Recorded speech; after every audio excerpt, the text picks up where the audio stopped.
ล้ำแนวใดให้ FC แฟนคลับให้คนชมอยู่ทางด้านหน้าเวทีห้องให้แตกวุ่นไปตามกันนี่คือเพชรก้อนใหญ่ก้อนโตของเสียงวีหกอย่าปล่อยให้ลุดมือไปก็แล้วกันทักทายสบายดี FC แฟนคลับทุกทานมาพบมาพ่อกันคลิปนี้ ขอแสดงความนับถือ FC แฟนคลับของน้องอายสกุลพรลูกสาวของบอสนกพงศกรท่านผู้ชมในตลอดระยะ2 ปีที่ผ่านมาน้องอายมีการพัฒนาตนเองขึ้นทุกวี่ขึ้นทุกวันแบบบ่หยุดบ่ยั้ง จากเดิมที่เข้ามาเป็นนักห้องเสริมซื่อๆต่อมาก็มีกระแสชื่อเสียงโด่งดังภายในบ่กี่เดือนแล้วก็กลายมาเป็น ศิลปินนักห้องระดับแถวหน้าของวงเสียงวีหกเนาะ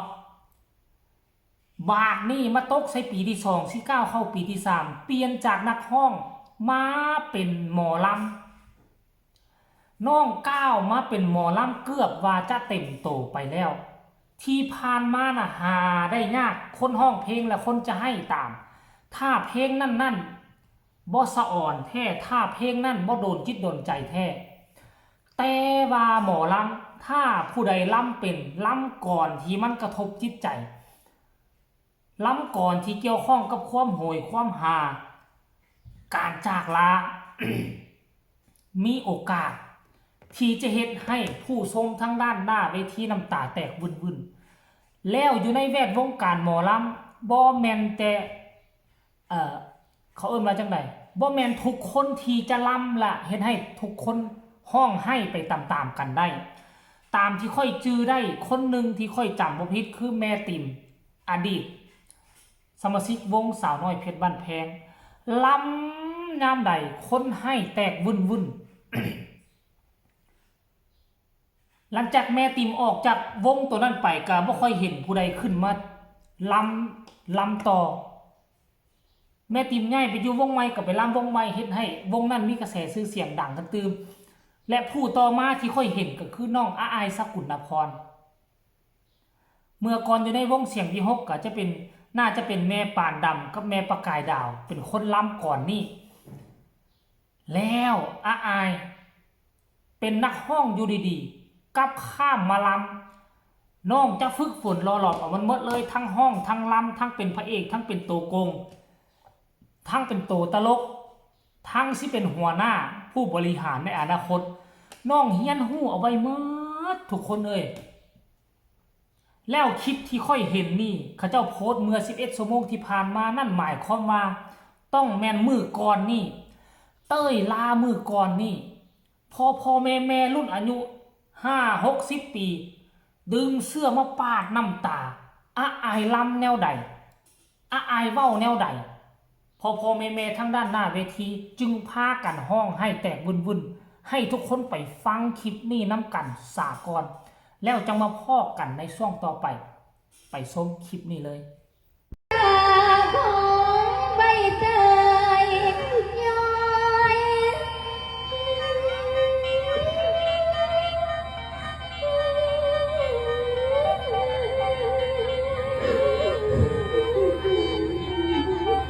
แล้วให้นักกีฬาหน่อยแล้ววันนี้มีเสียเดือนลูกดีใจได้หน่อยก็มาดี ขอ ให้พี่น้อง พอหินสังแม่ดอกจันพามาพออีพอ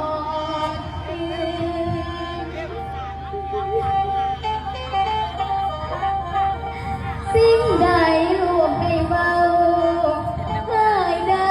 วบ่เหมาะสมไล่พอลงเงินนี้เอาผ้าเทพอลงบานการกระทำอันแล้วสาพาเขามา Hãy subscribe cho kênh Ghiền Mì Gõ Để không bỏ lỡ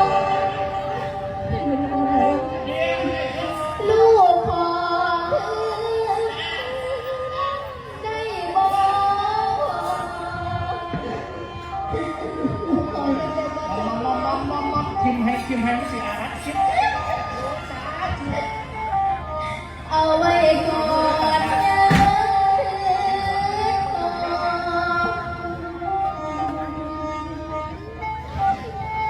อภัยให้ลูกแม่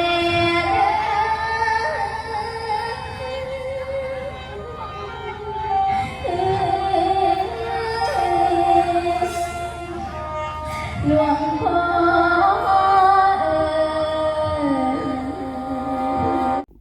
เห็นบ่ล่ะทุกคน